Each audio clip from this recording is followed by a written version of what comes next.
The architecture of compliance, unmarking the systemic design of education, labour and corporate wealth, the pattern and the frontline reality. To understand the trajectory of our society, one need only observe the underlying architecture of its institutions. Long before a systemic breakdown becomes visible on the surface, structural patterns reveal the ultimate destination.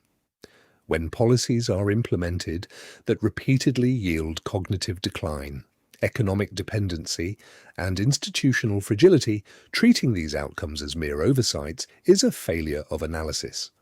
Whether these outcomes are intentional or the result of systemic incentives, the observable pattern deserves serious examination. Observing these macro patterns requires stepping outside the immediate noise of political theatre.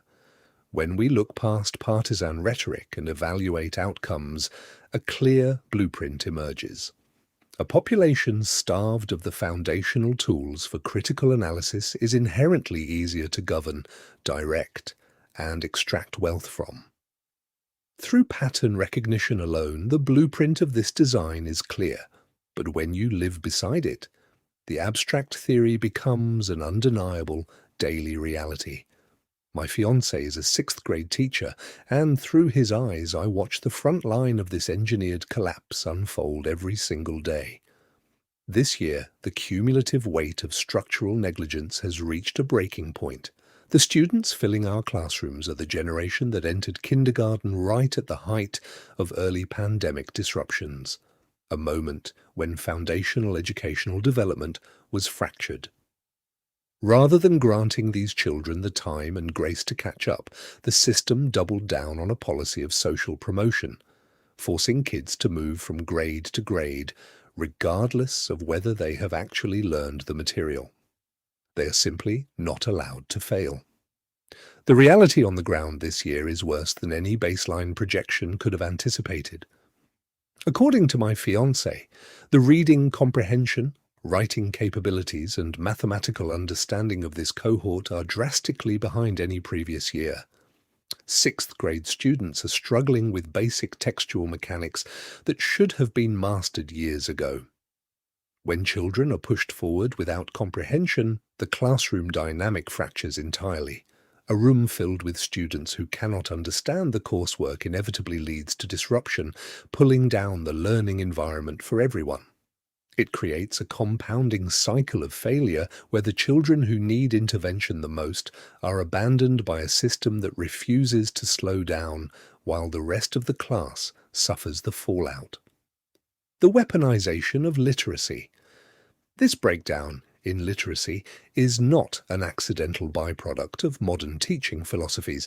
For decades, clear empirical evidence has demonstrated that explicit, systematic phonics instruction is essential for reading mastery. Despite this absolute consensus, educational boards across the nation systematically removed phonics from primary curricula, choosing to ignore the obvious decline in our children's reading ability. The architects of our educational infrastructure have known for decades that removing phonics suppresses literacy. And that is saying it out loud without saying it out loud. A population that cannot read fluently, think deeply, or parse complex language cannot analyze policy, question narrative structures, or verify historical facts. By starving developing minds of the mechanics of critical thought, the system primes the next generation to abandon independent reasoning and instead follow the next flashy, alpha-looking persona.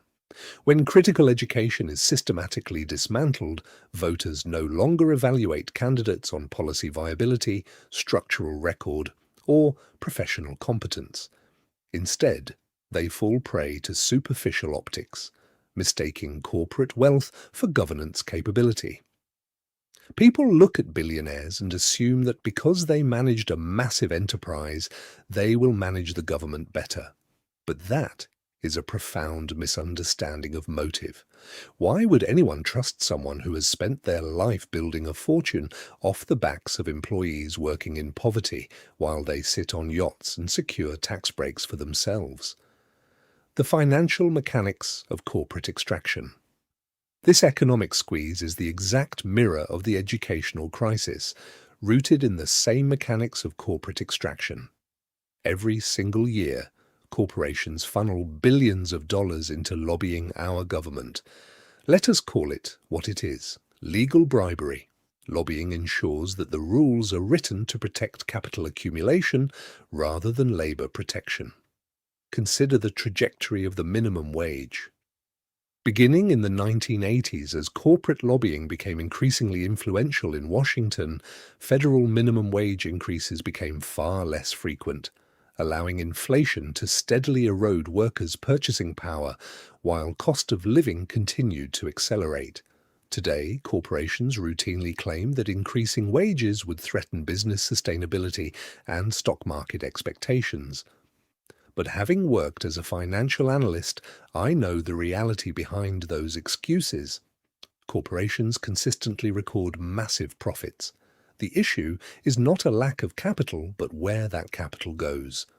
Profits are siphoned upward into executive bonuses, stock buybacks, and multi-million-dollar payouts for CEOs, while the people actually doing the work are left at or near the poverty line. The scarcity presented to the workforce is manufactured. The money exists. It is simply extracted from those who generate the value. Manufactured failure and public infrastructure. When we step back and look at the broader pattern, the strategy of institutional capture becomes transparent. It follows a predictable three-step cycle. First, undermine an institution by altering its operational rules, such as removing phonics, enforcing social promotion, or starving it of resources. Second, point to the predictable collapse of that institution as proof that the public model itself is broken.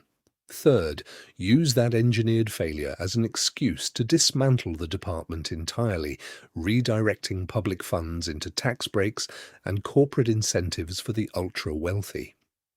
We see this framework applied directly to the Department of Education. Public figures openly voice the objective of dissolving it entirely. They create the mess, point to the failure, and then use that failure to justify stripping away the last remaining structural support for public literacy. Reclaiming sovereignty through critical inquiry. Breaking free from this manufactured compliance requires a fundamental shift in how we interrogate the world around us.